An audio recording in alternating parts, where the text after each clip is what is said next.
yaitu desain dan grafis. Desain artinya rancangan atau merancang, proses atau mengatur sesuatu sebelum bertindak. Sedangkan grafik adalah gambar atau perwujudan huruf, tanda, dan simbol. Jadi, desain grafis percetakan didefinisikan sebagai kombinasi kompleks antara kata, gambar, grafik, foto, dan ilustrasi yang membutuhkan pemikiran khusus sehingga dapat menghasilkan sesuatu yang berguna dalam bidang gambar. Desain grafis adalah suatu alat untuk menyampaikan pesan kepada masyarakat dengan beragam media seperti huruf, gambar, dan lain-lain agar mudah dipahami atau dimengerti oleh orang banyak. Tentu kita tahu bahwa di sekitar kita tak lepas dari gambar visual seperti baliho, spanduk, brosur, banner, stiker yang begitu banyaknya. Itu adalah contoh dari karya desain grafis. Orang yang membuat desain grafis disebut perancang grafis atau sering disebut dengan desainer grafis. Adalah profesi yang menciptakan ilustrasi, tipografi, fotografi, atau grafis motion. Seorang desainer grafis menciptakan karya untuk penerbit, media cetak, dan elektronik seperti majalah, brosur, iklan, undangan yang sering kita jumpai. Untuk menjadi seorang desainer grafis harus memiliki 7 keilmuan, yaitu yang pertama, kalian harus memiliki wawasan teknologi, dikarenakan kita ada pada zaman serba teknologi. Kehidupan kita tak lepas dari gadget, komputer, internet yang selalu dipakai oleh masyarakat sekarang ini. Kalau kita tidak bisa menguasai teknologi, maka kita akan ketinggalan oleh zaman, sehingga karya desain grafis kita terkesan monoton. Desainer harus selalu mengikuti perkembangan teknologi dan dituntut harus bisa menguasai komputer dan software desain grafis. Yang kedua, wawasan sains. Kita hidup di bumi ini pasti bersama alam. Manusia pasti membutuhkan alam untuk kelangsungan hidupnya. Harus bisa menguasai bidang pertanian, kelautan, daratan, bahkan udara untuk mengeksplor energi yang ada di dalamnya. Kita sering menjumpai poster-poster yang bertemakan lingkungan seperti anjuran untuk menjaga kebersihan, melindungi hewan-hewan langka. Itu hasil dari desainer grafis yang mengerti akan ilmu sains. Yang ketiga, wawasan seni.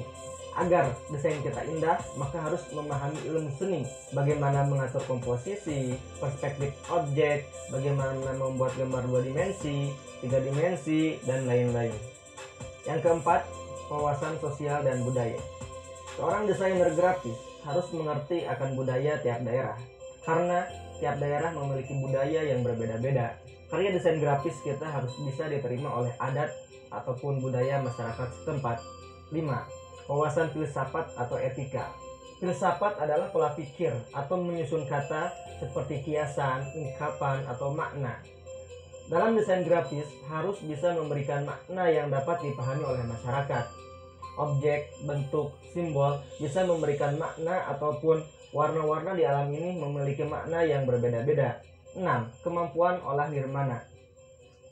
Nirmana adalah cara bagaimana kita bisa peka terhadap lingkungan kita, bagaimana membuat suatu karya yang indah dengan unsur-unsur yang terdapat pada nirmana seperti titik, garis, tekstur, warna, dan lain-lain yang dikombinasikan menjadi karya yang indah dan prinsip-prinsip yang akan kita pelajari nantinya pada materi nirmana.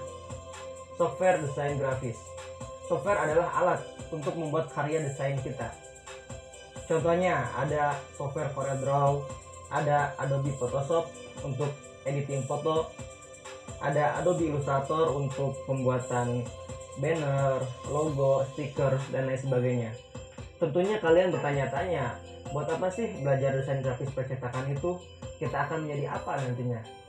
Nah, untuk menjawab pertanyaan kalian, di sini saya akan bahas lingkup kerja desain grafis. Yang pertama, percetakan. Di sini kalian bisa bekerja sebagai seorang desainer untuk pembuatan brosur, banner, stiker, majalah, dan lain-lain. Kalian bisa bekerja di perusahaan percetakan atau membuat jasa desainer percetakan sendiri. Yang kedua, produsen dan supplier material cetak.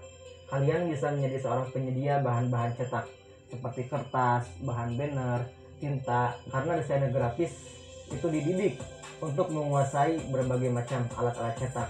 Yang ketiga, jasa komunikasi pemasaran. Di sini kalian bekerja sebagai seorang pembuat iklan, seperti iklan produk, kemasan, dan lain-lain, ataupun pembuat video iklan yang sering kita jumpai di sekitar kita, seperti majalah, internet, ataupun spanduk di jalanan. 4. Fotografi dan ilustrasi. Kalian bisa membuat jasa fotografi seperti modeling ataupun wedding, ataupun kalian juga bisa menjadi seorang pembuat komik. 5. Industri dan manufaktur. Kalian bisa bekerja di perusahaan besar seperti seorang desainer grafis di dalamnya, dikarenakan pasti dimanapun desainer grafis dibutuhkan di berbagai perusahaan. 6. Internet.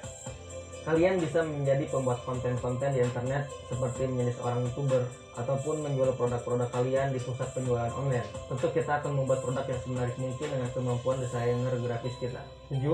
Komputer, hardware, dan software. Kalian bisa membuat aplikasi game untuk Android ataupun software-software lainnya, dikarenakan sekarang ini banyak sekali bertebaran software di Android. 8. Jasa konsultasi desain. Kalian bisa menjadi konsultan bagaimana membuat desain yang menarik kepada orang lain. 9. Media cetak elektronik.